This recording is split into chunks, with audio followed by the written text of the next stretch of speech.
In the case of John Harun Wang and two others versus Independent Electoral and Boundaries Commission and two others, 2017 EKLR.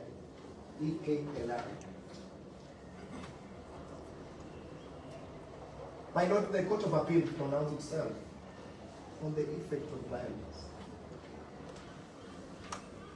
That proof of violence vitiates an election.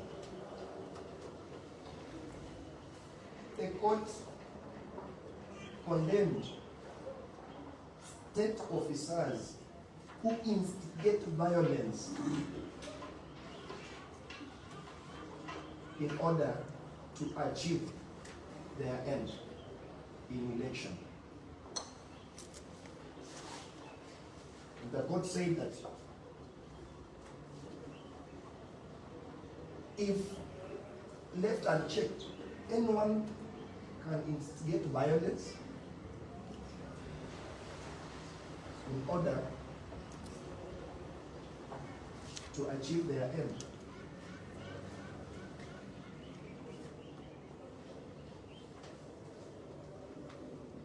My Lord, we pray to the Honorable Court because I believe the court has ears and the court sees, watches the TV, the court lives with the society.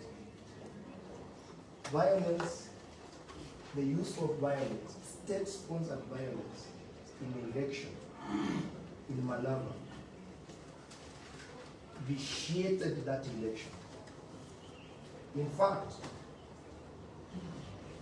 there was no election in Malava.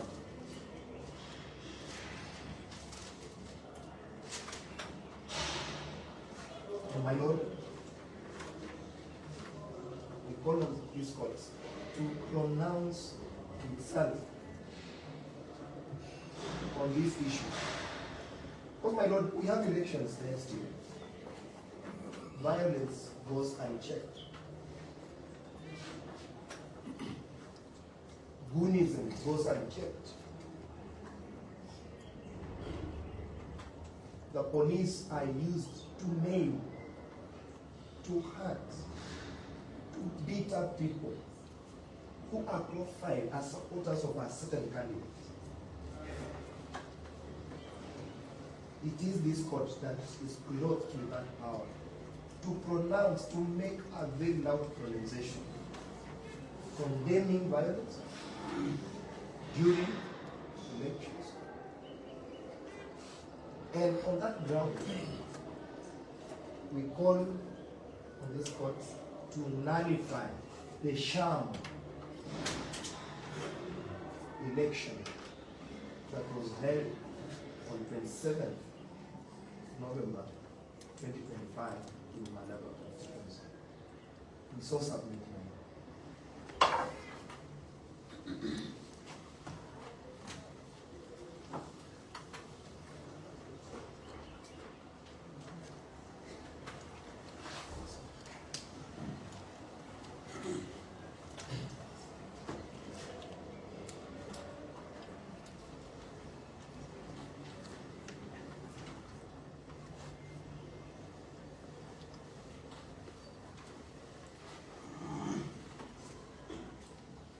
As my colleagues submitted,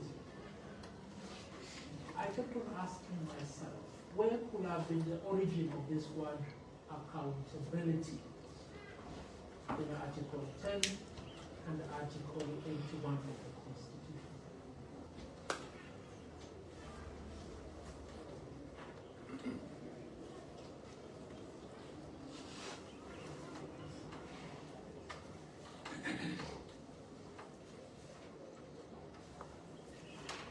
I happen to be a Christian by birth and by orientation.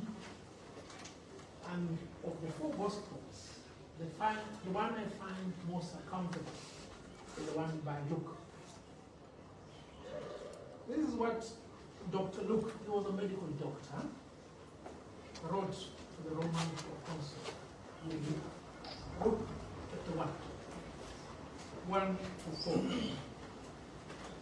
always prefer the King James Version, but I don't have it here. In as much as many have taken hand to set in order a narrative of those things which have been fulfilled amongst us, just as those from the beginning were eyewitnesses and ministers of the word delivered them to us. You see, the preceding gospel writers were ministers, they were Pharisees. This was a religion doctor. It seems good to me also, having had perfect understanding of all things from the very first, to write to you most orderly account, most excellent favors. Orderly account. Amen. An orderly account is the genesis of the requirement for accountability and transparency.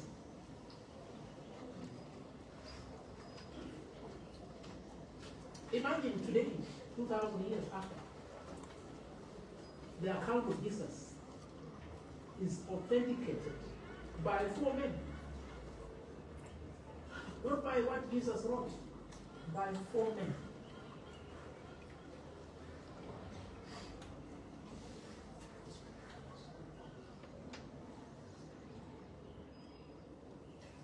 A man stood here and told us these were the results of the by-election for Malava Constituency. A man, one man. The same man admitted in cross-examination that contrary to the requirements of the election regulations, he did not have a list of accredited agents. Judge, Part 7 of the election regulations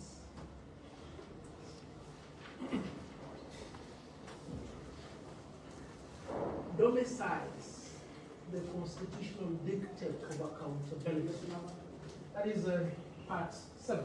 We begin from Regulation 59 all the way to Regulation 79. I will underscore.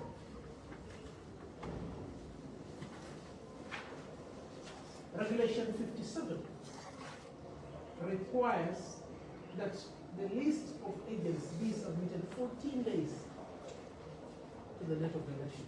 14 days.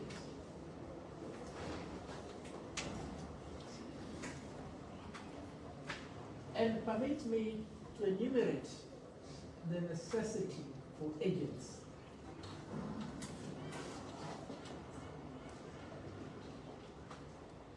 Under Regulation 62 on admission to polling station, the fact of admission must be authenticated by an agent. So that's the first step. Admission to the polling station.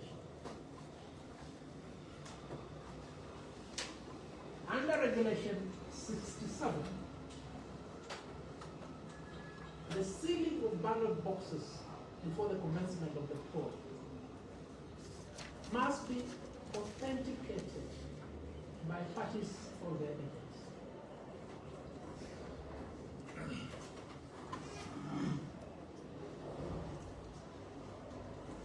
Under Regulation 68, Sub-Regulation 5, the process of voting must start with the authentication of agents.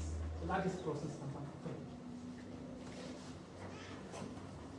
3. And under Regulation 79, Judge, the counting of votes and the declaration at the polling station must be authenticated by agents. 4 cardinal processes.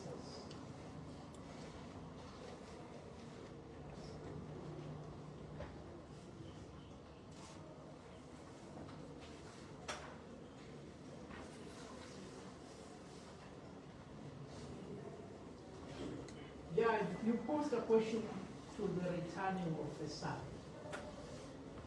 So what is to happen when the list of agents is not submitted 14 days before the election? The returning officer did not give any answer. But to explain away, he said all the candidates were apprehensive that their agents will be infiltrated. That is not an answer.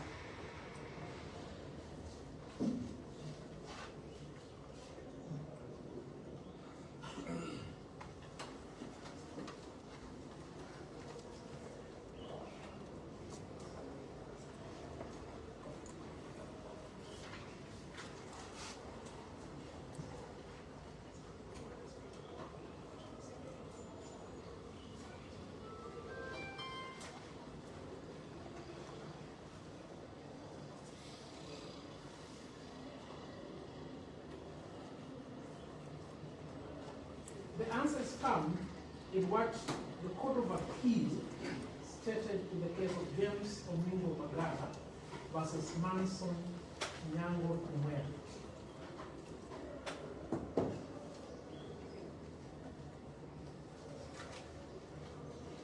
And the Court of Appeal pronounced itself as follows, if I may just state the summary. An election code is perfectly entitled to, indeed, I will go so far as to say, such a court is bound to examine whether the election and its attendant process were transparent, free, and fair.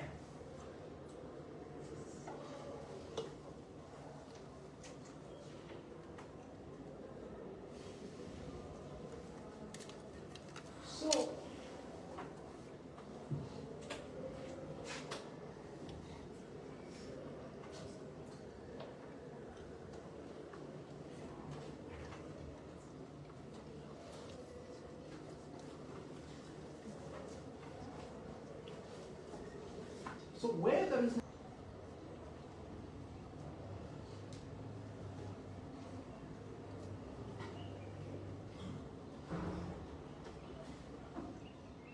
still on that point, another answer is found in the decision of William Kabogo Mitau versus John Poole. This is what Justice Luka Kimaru, then as a High Court judge, stated. The participation of candidates or their agents is not incidental or cosmetic to the process, but is an important component of the electoral process. An important component of the electoral process.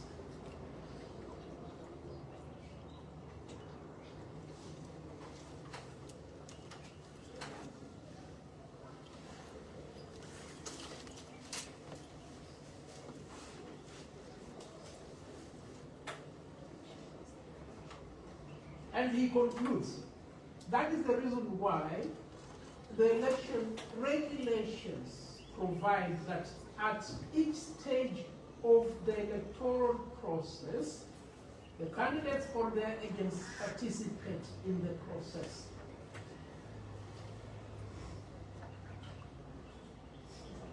Yeah, English can never be written in any other clear terms.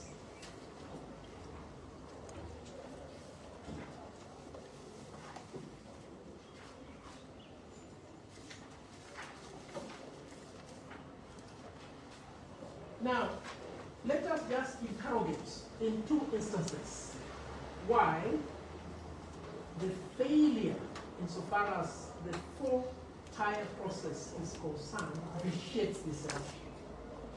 During the testimony of the chief agent of the third interested party, that is Jared Karani Siniha,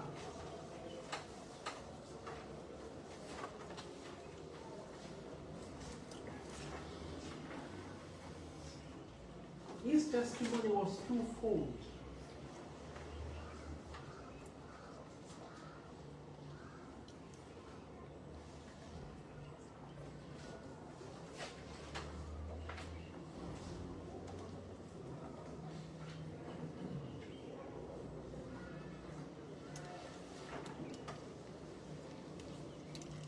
he testified to the fact of the attack on the designated talent center of the third interested party, the attack,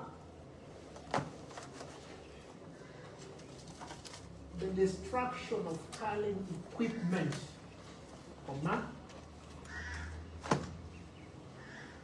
and the destruction of talent materials.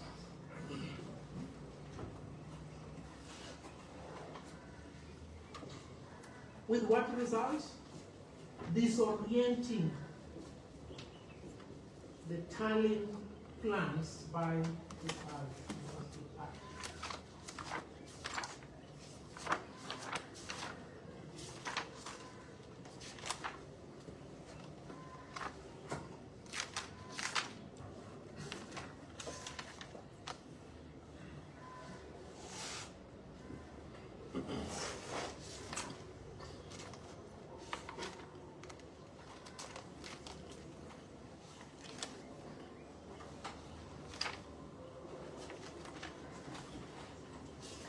The second aspect of his testimony was,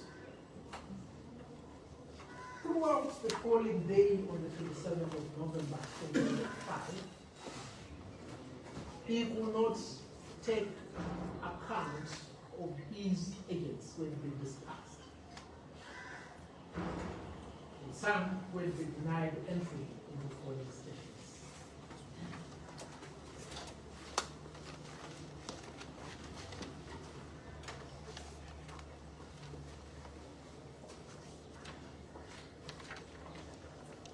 What was the result?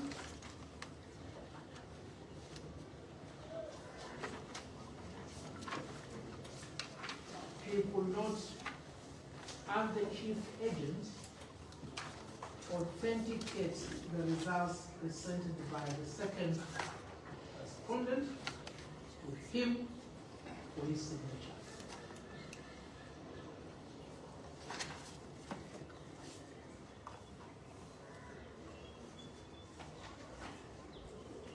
Jared Karani Sindiha withheld his signature on Form 35B. Jared Karani Sindiha withheld his signature on Form 35B.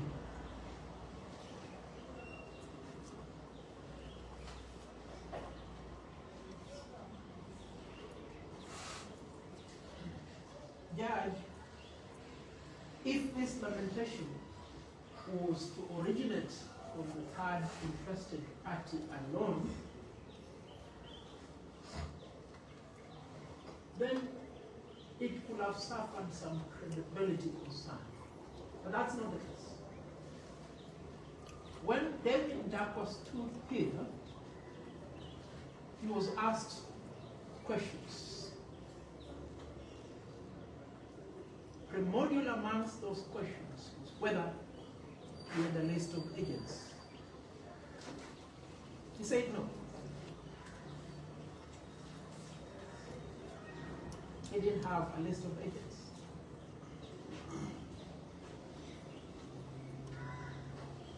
He was asked whether he could independently authenticate the results he garnered.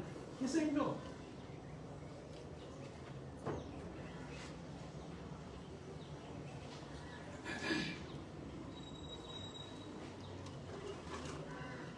Ndakwa was asked whether he could independently authenticate the results he garnered. He said no.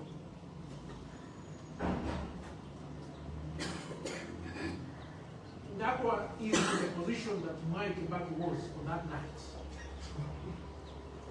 When he said, mimi sijui aliyeshinda, nimeambiwa tu nimeshinda.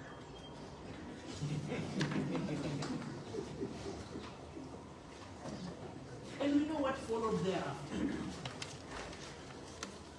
Accountability is the hallmark of a free and fair election.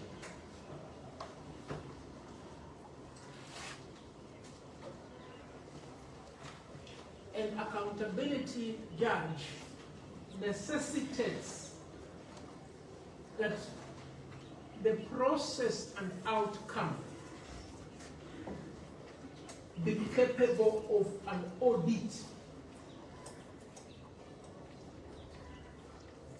conducted independently by the candidates or their agents.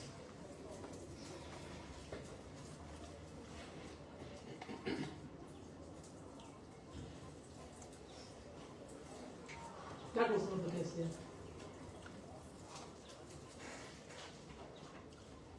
And then they will tell you, the advocates for the IBC and the returning officer and the advocates for David Dako, how did it affect the outcome, the margin of win?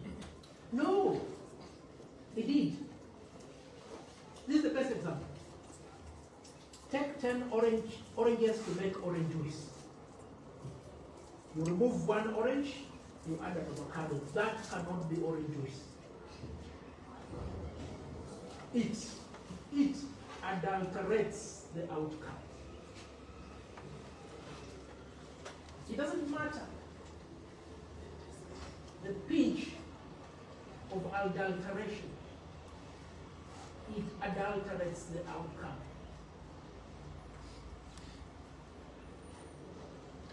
It is not the quantitative test, it is the qualitative test. This is the next example. We were treated to a spectacle here when one gentleman, Moses Mulambula Masanza from Kamuchisu, testified.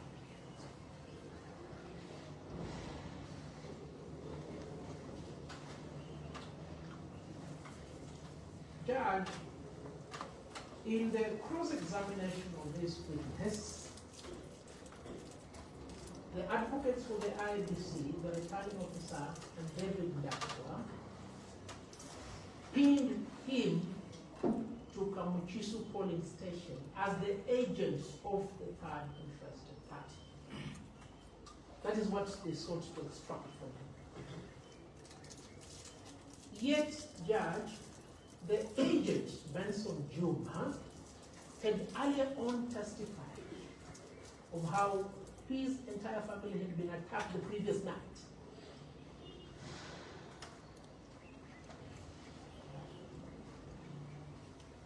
Occasioning his inability to vote at Kamuchisu and to be an eyewitness to the election process and outcome of Kamuchisu.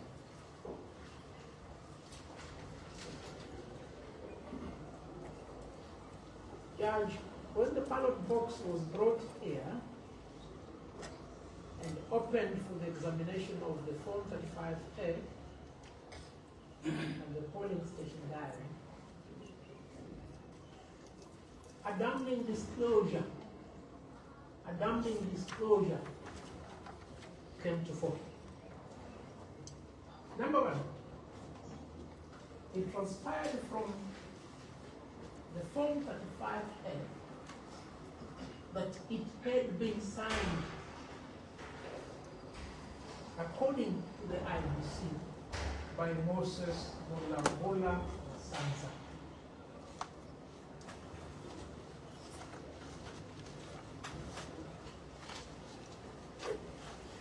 Yet, in actual fact,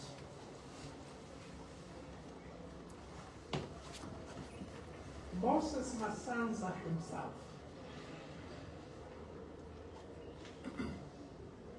had sworn an affidavit that he never appeared at the polling station to vote.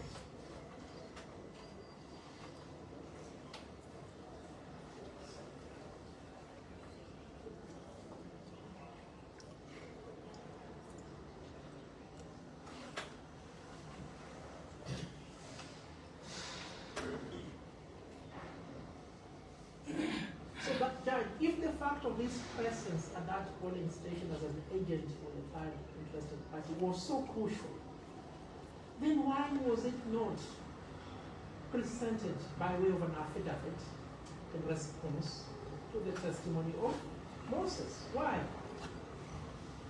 That is the question that the court must ponder over. Why?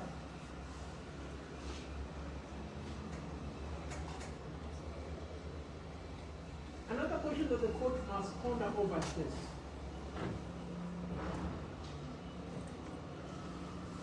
There was no presentation by the IBC and the returning officer of an authorization letter by DAP and or the third interested party. Designated Moses Masanza as an agent. Why?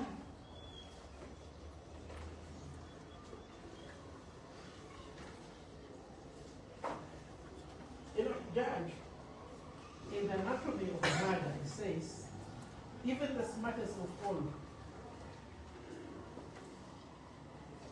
will make one mistake out of 15 concealments.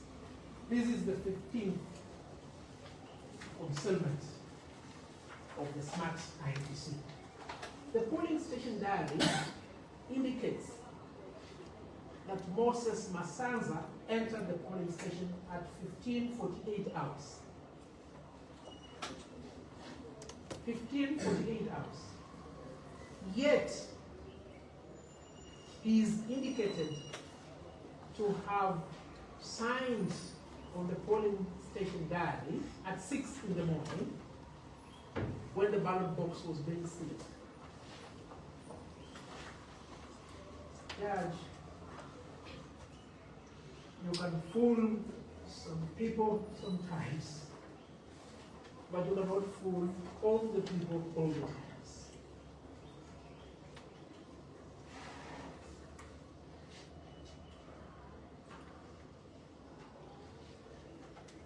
Lastly, on that issue,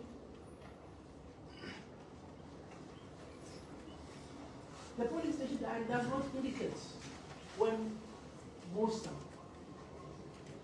Masanza exited the polling station.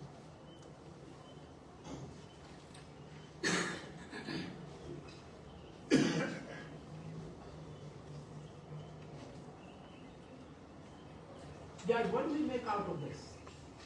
Falsification of the declaration of results, to misrepresent that they were accurate and capable of independent audit.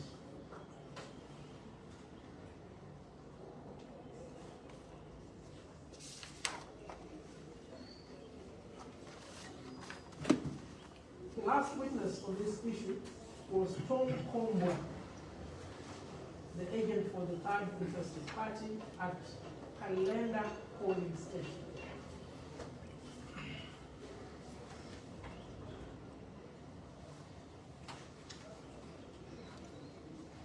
He testified, and before the testimony, he put an affidavit of his removal from the polling station by David Dakwa and policemen.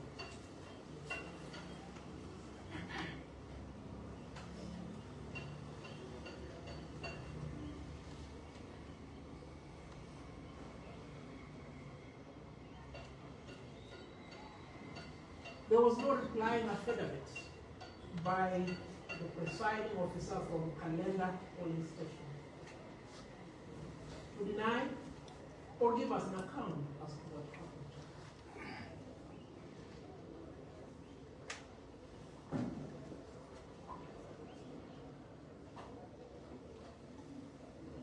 Similarly, Judge, there was no replying affidavit by David Dakwa to deny this fact or give his account on what happened. What are we supposed to make of these undisputed facts?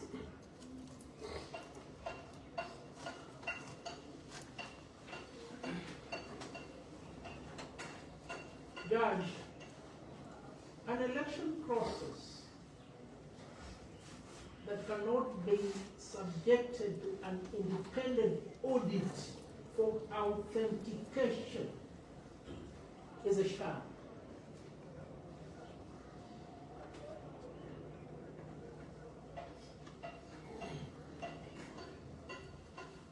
We submit that this issue has been proved.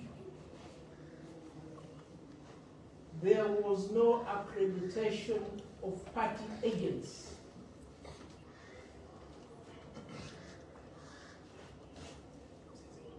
The agents of the third interested party were specifically targeted because of that want of accreditation.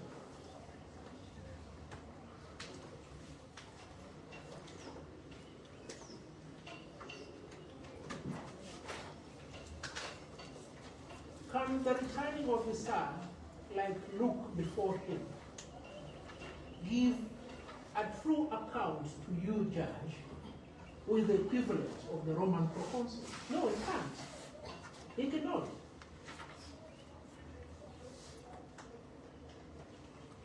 Like Theophilus before you, you must reject this account.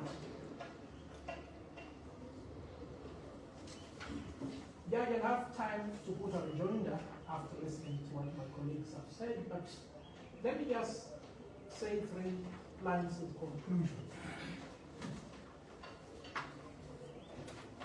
The only arm of government that did not have an interest in this by-election is the judiciary.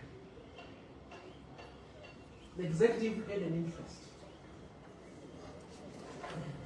It deployed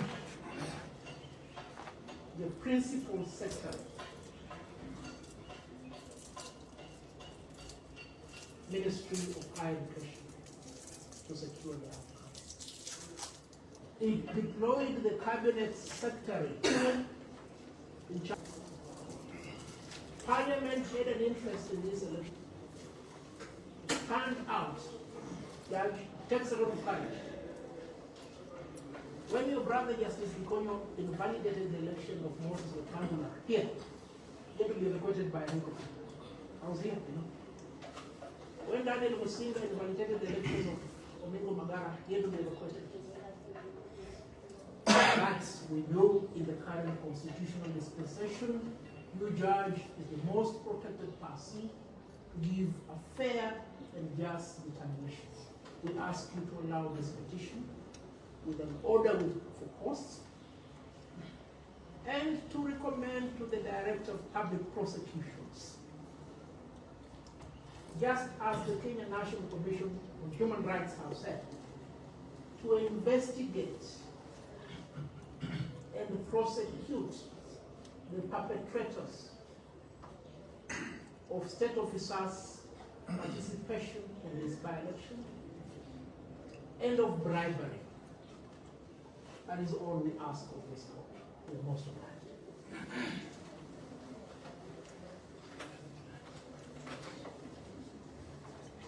To recommend to the Director of Public Prosecutions,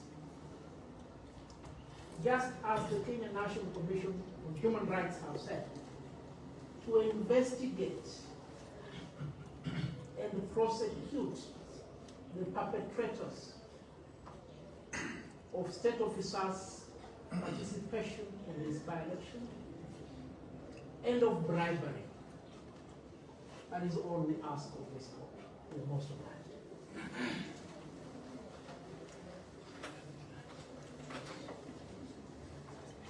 To recommend to the Director of Public Prosecutions,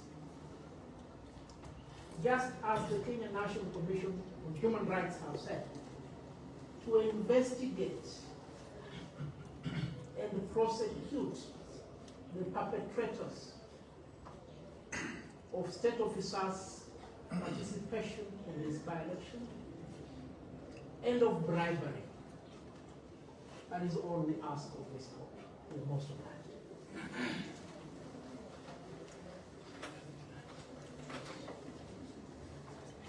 To recommend to the Director of Public Prosecutions,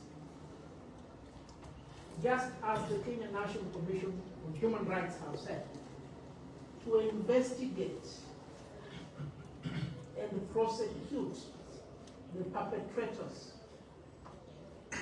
of state officers' participation in this by-election and of bribery. That is all we ask of this court, for most of the time.